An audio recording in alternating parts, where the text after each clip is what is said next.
அரசியல் கட்சிகள்கிட்டையும் உங்களுக்குடைய இன்னும் சில மாறாத சில பழக்க வழக்கங்கள்லாம் இருக்குது. அதில் முதல் விஷயம் வந்து பார்த்திங்கன்னா இந்த ஃப்ளக்ஸ் வைக்கிறது தான்.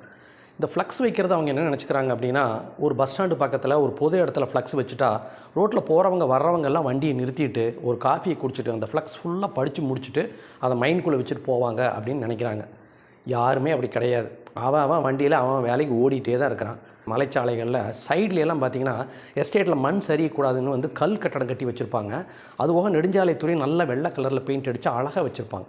அதில் பூரா வந்து பார்த்திங்கன்னா மாநாட்டினோட செய்திகள், அந்த தலைவர் வராரு, இந்த தலைவர் வராரு, அவர் வாழ்க இவர் ஒழிக அப்படின்னு கலர் கலராக ஒவ்வொரு ஃப்ளோரசன் கலரில் எழுதி வச்சு அந்த மலைச்சாலைகளினுடைய அந்த அழகையை வந்து கெடுத்துட்றாங்க. இது நெடுஞ்சாலைத்துறையும் வந்து கேட்குறதில்ல. காரணம், நெடுஞ்சாலைத்துறை அமைச்சரை பற்றி அங்கே எழுதியிருக்கும், கேட்குறதில்ல. இதுக்கு அரசும் ஒரு காரணம், அரசு அதிகாரிகள் ஒரு காரணம், அரசியல் கட்சிகளினுடைய ஒரு கீழ்த்தரமான ஒரு செயல்.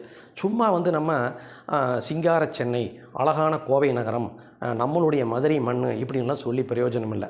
நகரங்களுக்கு நடுவில் இந்த ரவுண்டானா இருக்கும். ரவுண்டானாக்குள்ளே ஒரு பூங்கா வந்து திறப்பாங்க. எல்லோரும் வருவாங்க, மேயர் வருவாங்க, கட்சி தலைவர் வருவாங்க, வட்டம் செயல் எல்லோரும் வந்து திறந்து வச்சுட்டு பெயிண்ட் எல்லாம் அடிச்சுட்டு 2-3 லைட் கீட்டெல்லாம் போட்டு விட்டு ஒரு மாதம் 1.5 மாதம் கழித்து அந்த செடிகளுக்கு யாரும் தண்ணி ஊற்ற மாட்டாங்க, குப்பை எழ மாட்டாங்க.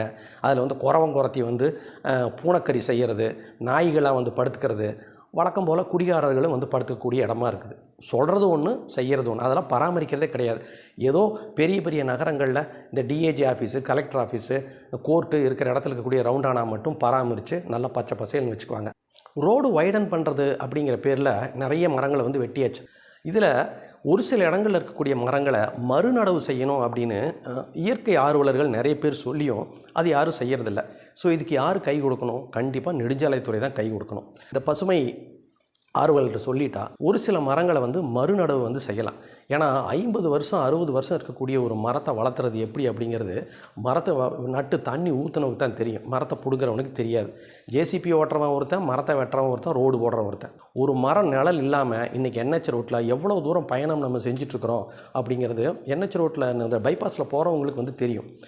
முதலமைச்சர் வராரு, அந்த அமைச்சர் வராரு அப்படின்னு இனிமேல் தயவுசெய்து ஏற்கனவே ரோட்டில் இருக்கக்கூடிய வேகத்தடைவுகளை வந்து நைட்டோட நைட்டாக எடுத்துகிட்டு அவங்க போனதுக்கப்புறம் நைட்டோட நைட்டாக போடாதீங்க. காரணம், அந்த வேகத்தடை அப்படிங்கிறது முதலமைச்சர் வந்தாலும் பாதுகாப்பு தான், சாதாரண குடிமகன் போனாலும் பாதுகாப்பு தான். ஒரு முதலமைச்சர் வராரு அப்படிங்கிறதுக்காக என்டையர் நகரமும் இருக்கக்கூடிய குப்பைகளை வந்து உடனே சுத்தம் பண்ணுறது அப்படிங்கிற நடிப்பு இனிமேல் வேண்டாம். அதாவது இந்த கஞ்சா, குட்கா, இந்த பான் பராக் இது எல்லாம் வந்து ஒழிக்கிற மாதிரி இந்த பிளாஸ்டிக் நெகிழிகளையும் ஒழிச்சா சுற்றுப்புற சூழ்நிலையும் மாறப்போகும்.